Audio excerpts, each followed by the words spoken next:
علماء و عوام میں حائل خلیج دور کرنے کی ایک منفرد کاوش۔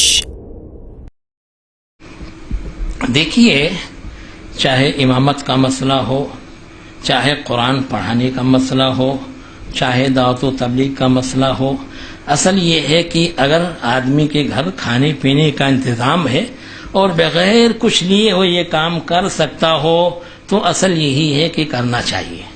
ہاں، لیکن دین کے کام میں اگر یہ نہ کرے، اگر وہ مستقل لگ جائے تو اس کے گھر میں پھر کہاں سے لوگ کھائیں، اور اگر نہ کرے تو کوئی دوسرا کرنے والا نہیں ہے، تو ایسی صورت میں پھر جو ہے تنخواہ نہ کہو، یہ کہو کہ رزق کفاف دینا، اس کے کھانے کا انتظام کرنا، یہ درست ہے۔ دیکھیے، زکوٰۃ وصول کرنا ایک دین کا کام ہے۔ رسول اللہ صلی اللہ علیہ وسلم اپنے زمانے میں سعات کو یعنی زکوٰۃ وصول کرنے والوں کو بھیجا کرتے تھے، اور قرآن نے والعاملین علیہا کا حق زکوٰۃ میں مقرر کیا ہے۔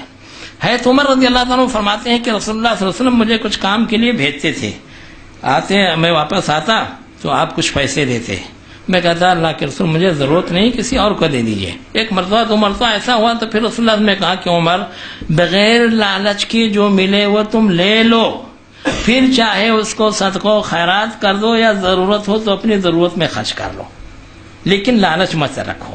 تو بہرحال جو ہے جو شخص اپنی زندگی کو دعوت و تبلیغ کے لیے وقف کیے ہوئے ہے تو ایسی صورت میں اس کے بھی پیٹ ہے، اس کے بال بچوں کے بھی اخراجات ہیں، گھر کا کرایہ دینا پڑتا ہے، کپڑے اور کھانے کی ضرورت پڑتی ہے، تو ایسی صورت میں اس کے لیے لینا جائز ہے۔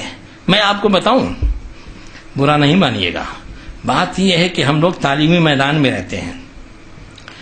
ہمارے ایک شاگرد نے پڑھنے کے بعد میں یہ سوچا کہ میں دعوت و تبلیغ اور دین کا کام کروں گا، اور معمولی تنخواہ جانتے ہیں علماء کو ملتی ہے کتنی ہے، تو 2,500 روپے اس زمانے میں تنخواہ اس کی تھی۔ اس نے پڑھانا شروع کر دیا، دین کا کام کرنا شروع کیا۔ اس کے بھائی لوگ کاروبار کرتے تھے، تجارت کرتے تھے، ابا بھی زندہ تھے، تو بھائیوں کی آمدنی بڑی لمبی تھی۔ تو ایک سال جب تک تو پڑھتا رہا، جب تک پورے اخراجات دیتے رہے، عزت کے ساتھ اپنے ساتھ رہتے رہے۔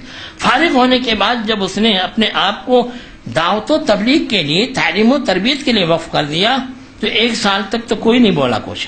ایک سال کے بعد میں جب عید میں وہ گھر گیا تو دیکھا کہ بھابھی کے بڑے بھائی صاحب کے کپڑے تو بہت اعلیٰ درجے کے ہیں، اور ہماری بیوی کے لیے جو کپڑے آئے ہیں نہایت معمولی قسم کے، بچوں کے ایسے معمولی قسم کے۔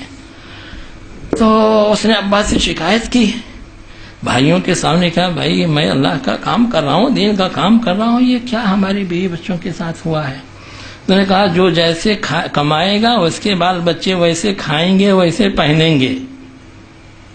تو آج دعوت و تبلیغ کے کام کرنے والوں کے ساتھ یہ سلوک کیا جا رہا ہے ان کے گھر میں۔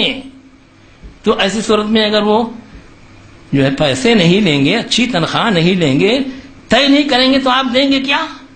پہلے ہم جانتے تھے، ہمارے یہاں گاؤں میں علماء رہتے تھے، تو جیسے گاؤں والے اپنا ایک گھر بناتے تھے، مدرسے اور مسجد میں پڑھانے والوں کے لیے بھی ایک گھر بنا کے دیتے تھے، اسی میں رہتے تھے۔